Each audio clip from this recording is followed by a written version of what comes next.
What's up guys, welcome back to another video. In today's video we're going to be doing a power steering rack install on a 2004 Infiniti G35 coupe. This is pretty much going to be the same for the 350Zs, and it will be very similar to other Nissan products or Infiniti. So I hope this video helps you guys replace your power steering rack if it's leaking. So like I mentioned, I'm working on a 2004 Infiniti G35 Coupe, but the process in this video will apply to G35 sedans and 350Z. So I have the G35 up on jack stands. I'm going to remove the wheels, and then we're going to start working our way at removing this power steering rack. So with the wheel removed, we're going to go ahead and disconnect our outer tie rods. So right here we can see that we have a nut and a cotter pin holding the tie rod end.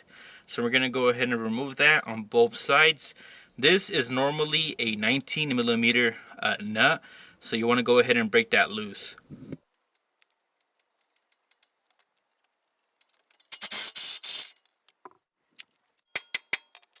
I forgot to mention that before you remove your tie rod, what you should do is break the nut on the outer tie rod loose. So I'm going to go ahead and do that now before I remove it. You don't want to remove it, you just want to break it loose. So now that we have the tie rods disconnected, we need to remove this brace right here that goes on the bottom of the subframe. Now on G35 sedans, you won't have this, so this won't apply to you, and this job should be easier.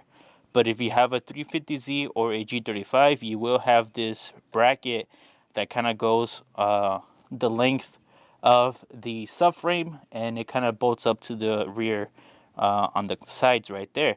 So what we need to do is disconnect this so that we can pull the rack and pinion. This bracket is held on by 14, 17, and 19mm fasteners and nuts. So we're going to go ahead and remove this guy out of the way, get some eye protection because there's a lot of dust and dirt that can fall on your eyes. So I'm going to go ahead and do that now. These two right here in the front should be 14. The ones that go on the compression arm should be 19.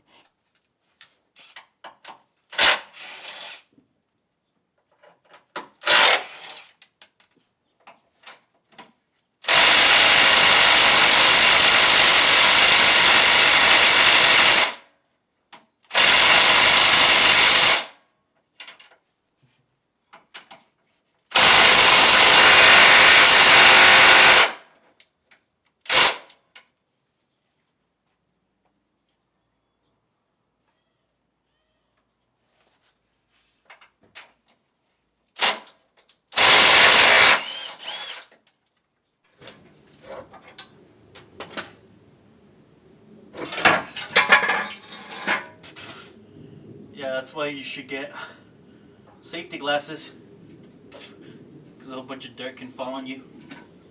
So now that we have all of that stuff disconnected, what I'm going to do next is get a 10mm gear wrench, and I'm going to go ahead and disconnect these two lines that go to the power steering rack. Now, there is a little bracket that kind of holds them in place, so I'm going to go ahead and remove that. So like I said, this is a 10mm fastener, and it's right up here. When you're underneath here, you'll be able to see it.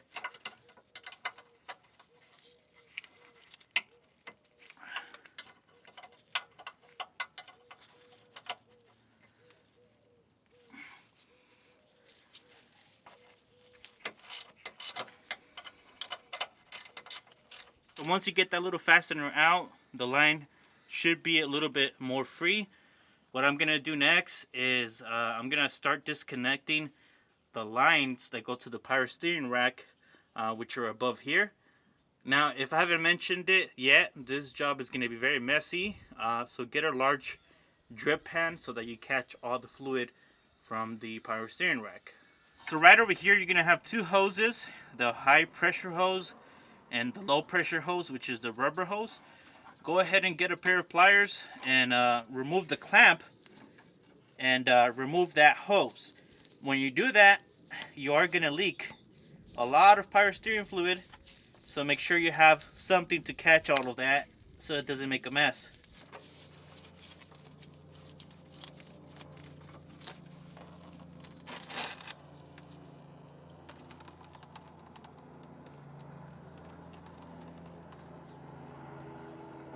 So you just want to let this drain for a bit, and then you're going to go ahead and remove the other line that goes to the power steering rack. So now that you got that hose removed, you want to remove this flare nipple right here. It's important to remove this now because it will be pretty hard to remove it when the rack and pinion is on the ground, and you're gonna have to transfer this guy to your new one. So this one is a 17mm flare nut here that you want to remove.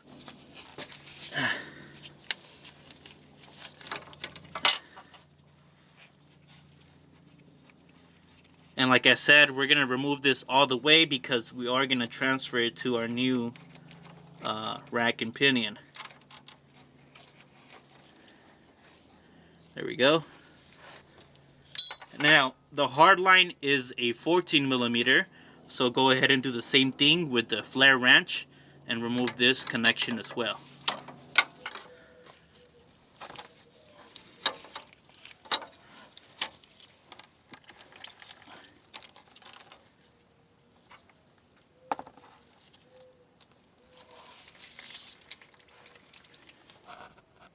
So now that we disconnected those lines and the power steering fluid is leaking, we're going to go ahead and focus on disconnecting the steering shaft from the rack and pinion.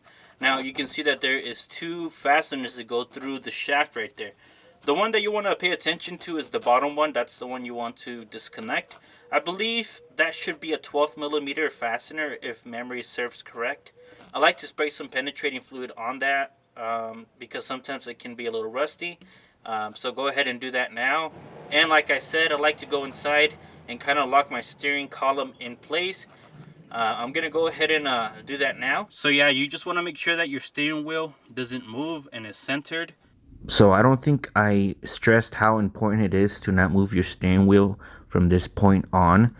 I would strongly recommend to lock your steering wheel in place by using maybe like a lock or something that can keep the steering wheel from moving. Maybe getting somebody to help you out while you're doing the install of your rack, because if you do move it and it's off by a small degree, your steering angle sensor will throw a code, and in order to recenter or to reset that sensor, you're going to need a special scan tool that is capable of resetting that angle sensor. So very important not to move that steering wheel.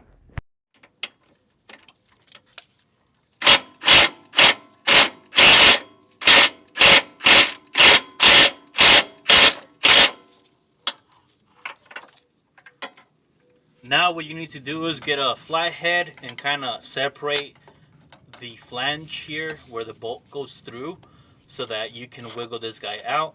This is probably going to be the difficult part because it's going to move on you like that you see right here. But the important thing you want to keep in mind is that when you remove this completely, you want to make sure that the tie rods are straight and that the steering wheel is straight. So it does help to have another person keep an eye on things above, but it's not really necessary as long as you go back and make sure that the steering wheel is straight. I have a flathead kind of just separating that little connection down there. That's going to keep pressure off of the power steering rack. What you can also do is remove that other 12mm fastener that goes through the other connection on top, and when you loosen that up, it should slide up. As you can see, there's little grooves. That will make it easier so that you can disconnect this. So I'm going to go ahead and disconnect that upper bolt as well so that we can push up this connection and remove the U-joint right here from the rack and pinion.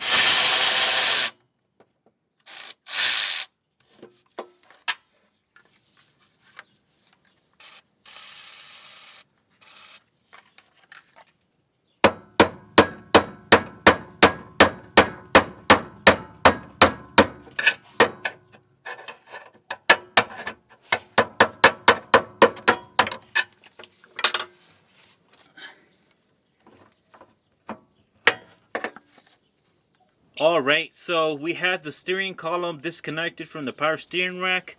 Now comes the hardest part in my opinion, and that is to remove the two 17mm fasteners that hold the power steering rack on this side, on the driver's side. These guys are on there very tight, and if it's the first time you are doing this, you're going to have a hell of a time removing them. What I recommend using is a breaker bar to break these guys loose. The two 14mm fasteners on the passenger side are not too bad, but these two 17mm fasteners are the ones that are normally pretty tight. I have confidence that my impact tool will break these guys loose, but if they do not, I'm going to use a breaker bar.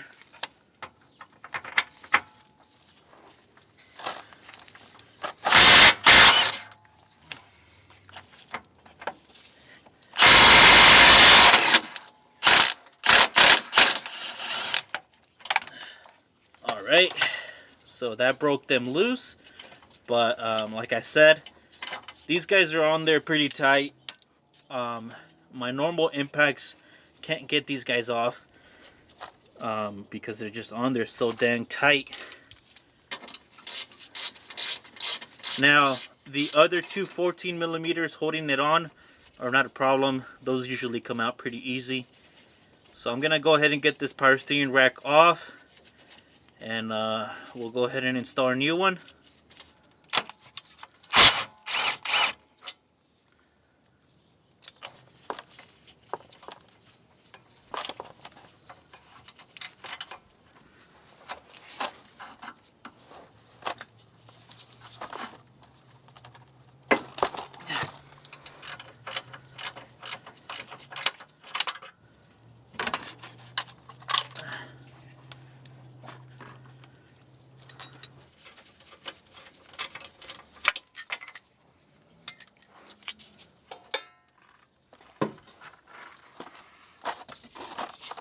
So right in front of me I have the old power steering rack. As you guys can tell, it is filthy. Now it's not very apparent where it was leaking from, but it was leaking from the side here. So we are going to be installing this one right here, which is supposed to be a remanufactured power steering rack.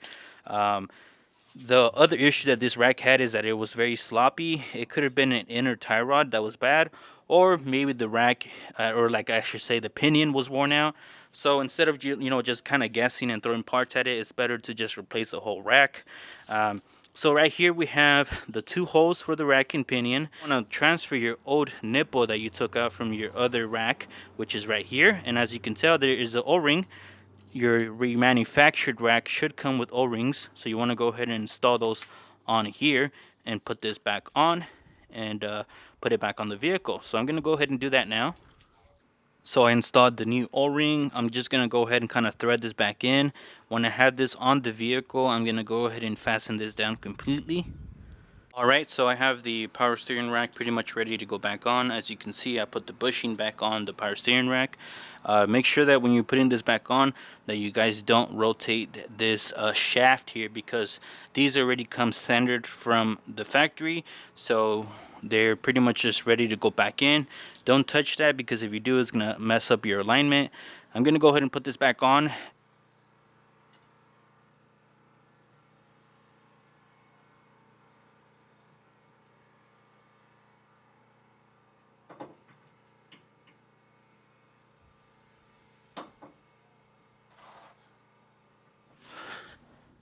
So I have the power steering rack back on the vehicle. I'm going to go ahead and put the steering shaft back on as well. But before I do that, I want to make sure that my steering wheel is straight, and I want to make sure everything lines up. I'll put my lines back in as well. So I'm going to go ahead and finish this guy off camera. I pretty much showed you guys how to remove it. The installation is the opposite. You just want to make sure that your wheels are straight when you're done.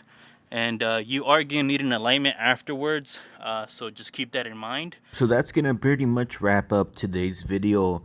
One more thing that I want to just remind you guys, I guess the most critical part of this job is to not move that steering wheel once you have disconnected it from your power steering rack, because you're just going to have a hard time getting it aligned, and it's just not going to work.